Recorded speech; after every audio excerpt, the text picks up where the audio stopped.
Today we are going to start our new topic about the price mechanism.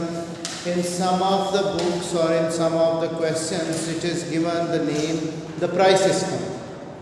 Basically this is a chapter in which we are going to study how market forces are demand and supply will allocate resources in the economy.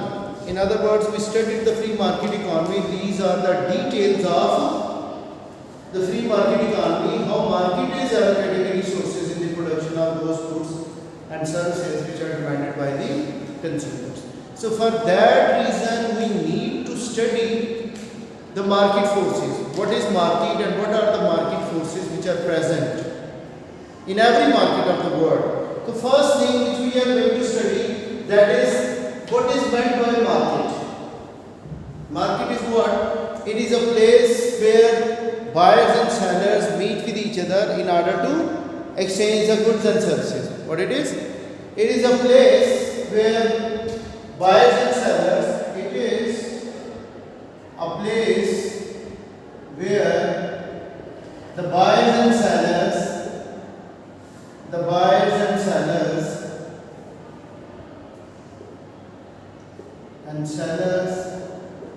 meet with each other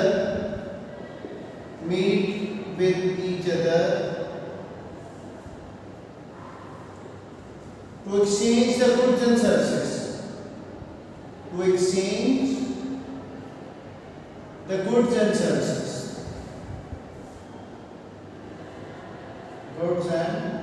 services. I have written a word, a place. That is a physical place. Can we say nowadays we are having the concept of market broader than this definition? In today's world we are having electronic market, online market, where buyers and sellers, they are not having any physical contact with each other, but they are still exchanging the goods and services. For example, when we are buying online goods and services, so what is happening? Electronically, buyers and sellers, they are connected with each other through internet, through their phones, so their laptops or computers, and the buyers are placing an order to buy the goods. The payments are made electronically from your bank account, and then goods are delivered to your doorstep. So it is not a necessary to have a place nowadays. It can be an electronic contact between the buyer and seller. Previously, when we were not having the internet, people were having this type of physical contact with each other in a certain place where they are able to exchange the goods and services with each other. Clear or not? And what is the market? Market is basically a very, very broad phenomenon. In one market, there can be many sub-markets which are operating. Like if you are producing footballs, there is a market of footballs. Buyers of footballs are there and suppliers and sellers of footballs are there. Can I say, within this market of footballs, we have the raw material market, we have the labor market, we have the capital or money market. So all the markets, they are interconnected with each other in order to produce the footballs, and then they are sold in a separate market where players are playing the football and then they are buying it and the sellers are selling them in one of the event maybe or in any area where it is used to play. So within one market there are many markets which are working. Factors of production market, complementary markets, and then we say the competitors markets.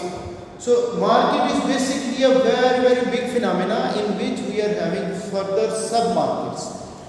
But keep it in mind, in every market what we are having, both buyers and sellers are present. If buyers or sellers are not there, can we say it is a market? It cannot be market until unless we have the buyers and sellers. Clear? Free goods are not having any market because they are provided at zero price by the nature.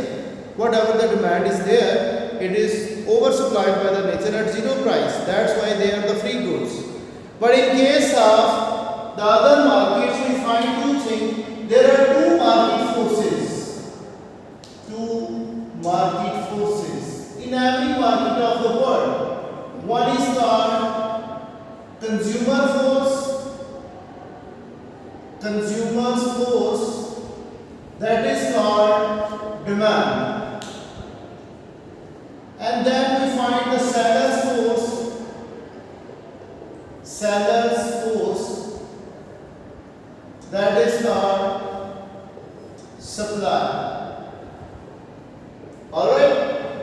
So basically we have two market agents, economic agents in the market. One is called consumer, another is called the seller or the producer. Seller is the last part of production process. After him, what is happening? The goods are finally handed over to the consumers to satisfy their needs and wants. Clear? So basically we have two economic agents in the market. One is called consumer, another is called seller. So do you think their aims differ with each other? Definitely. What is the consumer aim? Anyone can tell me. What is the aim of the consumer? To get products at lowest possible cost. Consumer aim is to maximize the satisfaction after consuming the goods. Whatever the goods, whether they are needs or wants, they have been consumed by the consumer in order to maximize satisfaction or utility. In economics word we say this is a utility which the consumers are going to maximize. And what are they minimizing? The expenditures. The consumers are rational people. They want to maximize their satisfaction. They are preferring more to less at given prices. They will always prefer more to less. More quantity is preferred to the less quantity at the same price or at lower prices. This is a consumer aim. When prices are going to decrease, they are buying more because they are able to maximize their total satisfaction aim. Okay, what is the producer aim? What is the producer's aim? Producer aim is to maximize profit and minimize the cost of production. Clear? So producer is basically the market agent which looks at the consumer wants and then decides to produce the goods and services which will satisfy those consumer wants. And the hidden purpose of these goods and services which are supplied, that is the profit which is going to be maximized. Clear? So the aim of the producer is to maximize the profit, and what he is going to minimize, that is the cost of production. Clear? If cost is lower than the revenue, then definitely he will be able to maximize the profit. So these are the aims of the consumers and producers which they are going to achieve in the market, in any of the market. Follow or not? So we see this thing, your consumers and producers, they are having their different aims. That's why their market forces are also opposing to each other. We say market forces are opposite to each other. Why are they opposite? Because of difference in aims of consumers and producers. Clear? Consumers are going to maximize their satisfaction and producers are going to maximize their profit. Their aims are different. That's why the market forces are opposing to each other. Clear? Now I am moving into detail of the first market force, that is called demand.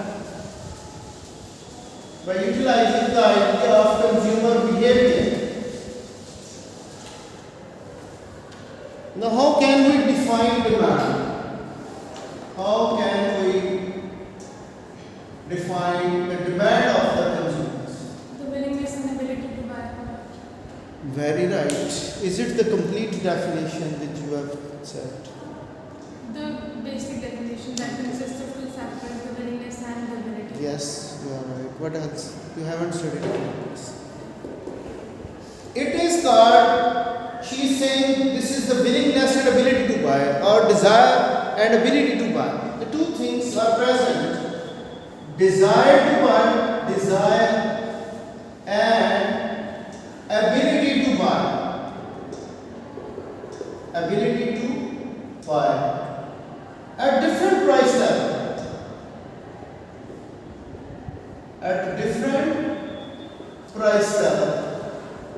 At every price, consumers are having different demand in a given time period. In a given time period, and we keep it in mind, we are studying the human behavior in isolation. Like other factors are kept constant which can affect the demand. At ceteris paribus.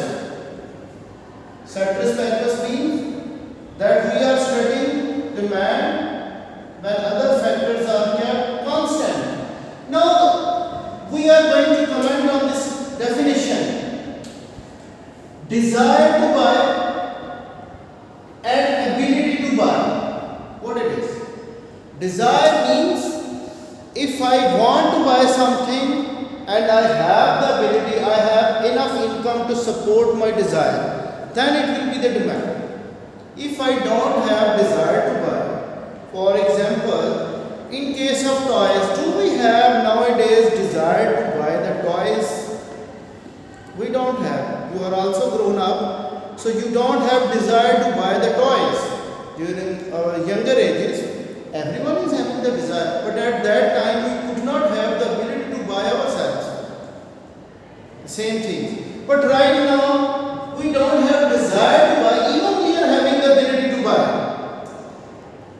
So until unless both are simultaneously present, then it will become a demand. Sometimes we have the desire to buy, but we are not having ability to buy. For example, one person is desiring to buy a Mercedes car, but he or she is unable to buy it. So can we say this is the demand? No. This is only a desire. Or someone of us is going to have a desire to buy a helicopter or personal aeroplane. Can we fulfill this desire? If we don't have income to buy it or we don't have ability to buy it, then it cannot become a demand. So both the things, desire and ability to buy, should simultaneously present in a given time period. Time is very important. During our younger ages, we were having the desire to buy the toys, but now the time has changed. Due to change in time, we have no desire to buy the toys. Clear? But in future, can we have more ability to buy a Mercedes car? Yes, there can be a possibility that right now we have the desire, but we don't have ability to buy. But in future, if our ability to buy has increased, then it will definitely become our demand as well. So, in case of demand, both things should be present. If desire is there, not ability, then it is called notional demand. What it is? Notional demand. What is the notional demand? When only desire is present, but there is no ability to buy. Am I right or not? When desire is there, but there is no ability. If you go to the market right now, you will see there are many of the sellers of electronic product or electrical products. They are selling those products on installment. What does it mean? People are having the notional demand, they have the desire, but they are lacking the ability. For example, they are going to buy inverter AC, which will be used in both the seasons, in winter and summer. So what is going to happen in this case? If he or she is having less money to buy the AC, in which she cannot buy, like 50,000 rupees she is having in her pocket, but the price of AC is more than 100,000 rupees. Can she buy at that price? Not at all. What seller is providing? Seller looks at that this customer is having desire to buy but lacking the ability, so he converts this demand, notional demand, into effective demand. How? He provides a solution that you can buy on installment. You have to pay in smaller amounts in the future, but he will be charging even a higher price than at cash payment. So notional demand is that when the consumer is having the desire to buy, but there is no ability to buy. Clear? So some sellers, they convert this notional demand into effective demand, how they are providing installment facility to the buyers. Now, other demand which is called effective demand. Effective demand is what? When desire and ability to buy both are simultaneously present in a given time period. So that is called an effective demand. Clear? Now at each price there is a different level of demand by the consumers. When price is high, consumers are demanding less of a good, and when price is lower, they are willing to buy more because they are rational and they want to prefer more over less. When price is falling, they are readily going to buy more quantity. Clear? And time period I mentioned that every time the demand is changing. During summer season, the demand of summer products like cold drinks, ice creams, they are having more demand. Clear? But during winter, the demand of coffee, green tea, that will increase. So in every time period, demand is also changing. Clear? And what are the other factors which we had kept constant? Like income of the consumer can also affect the demand. When my income increases, I may increase more quantity of the other goods. Clear? So income is affecting, weather is affecting, prices of other goods, they are also affecting the demand. Like substitute goods are there, and many of the other goods which are also affecting the demand of the other goods, like complementary goods, they are jointly consumed. So we have many factors which can affect our relationship of price and quantity. So if they are kept constant, then we can find the true relationship between price and quantity demand. If they are not kept constant, then everyone will have different demand due to change in income, due to change in weather, even though prices are changing or not changing.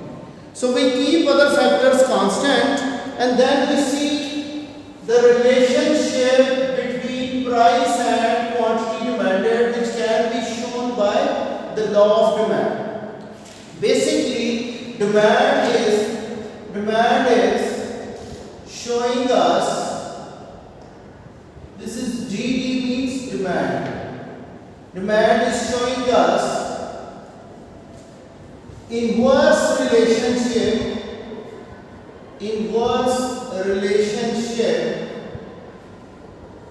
between the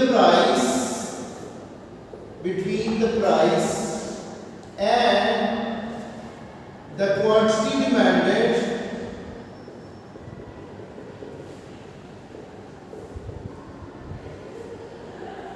in a given time period, at ceteris paribus, where other factors or non-price factors, they are kept constant. This shows us inverse relationship, like if price falls,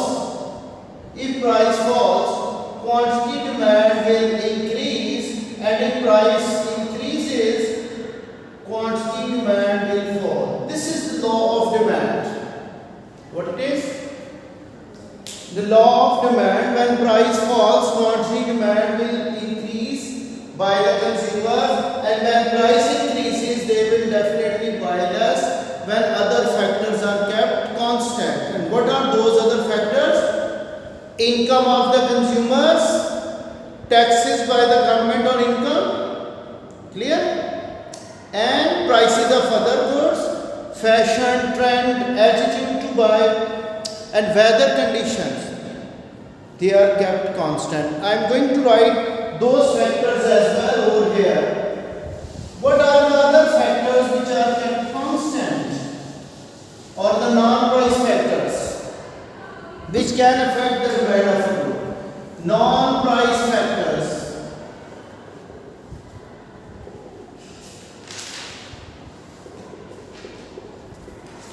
Non-price factors of demand. One is called income. Another is called tax on income. Third one is called prices of other goods. Prices of other goods. Like the substitute prices, complementary goods prices. And then we come to the, okay, look here. These are the factors which are made in terms of money, like income is made in terms of money, tax is in terms of money, prices of other goods they are also made in terms of money. What do you think about weather? Is it made in terms of money? This is non-economic factor which has effect on the demand. It is not measured in terms of money. This is measured in terms of Fahrenheit or in terms of Celsius scale.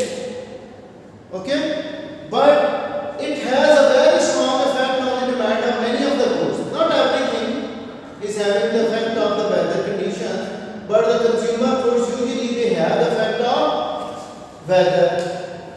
Fifth thing, that is called taste. Is it measured in terms of money? But that has effect on our demand. It is measured by the psychiatrists. It is the study of psychology. Any one of you is taking this psychology? Okay, so that you have to measure it. How tastes are developed, but they are having effect on the demand of many of the goods. Like pizza taste has been developed by the consumer, so it has more effect on the demand of those fast food items. Okay, taste, weather, and fashion. Is it measured in terms of money, the fashion? Not at all. So some factors, they are economic factors, they have effect on the demand of the goods. And these are the non-economic factors. I can write another one, the size of population of a country. When population increases over the period of time, what happens? Demand will also increase. Nowadays we have high demand of the consumer goods than 20 years back.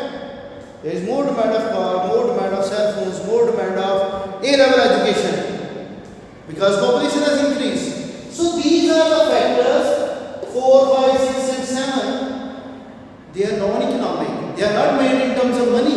And these above 3, they are made in terms of money. We can also write the rate of interest. Interest on loans, that can also affect the demand of many goods. Clear? So interest is also paid in terms of money. So it has effect on the demand of the products as well. Clear? So when we keep these factors constant, that we are studying the relationship of two variables, that price and quantity. Here I am taking price and quantity. Then we have this relationship. A downward sloping demand curve. At higher price, what is happening?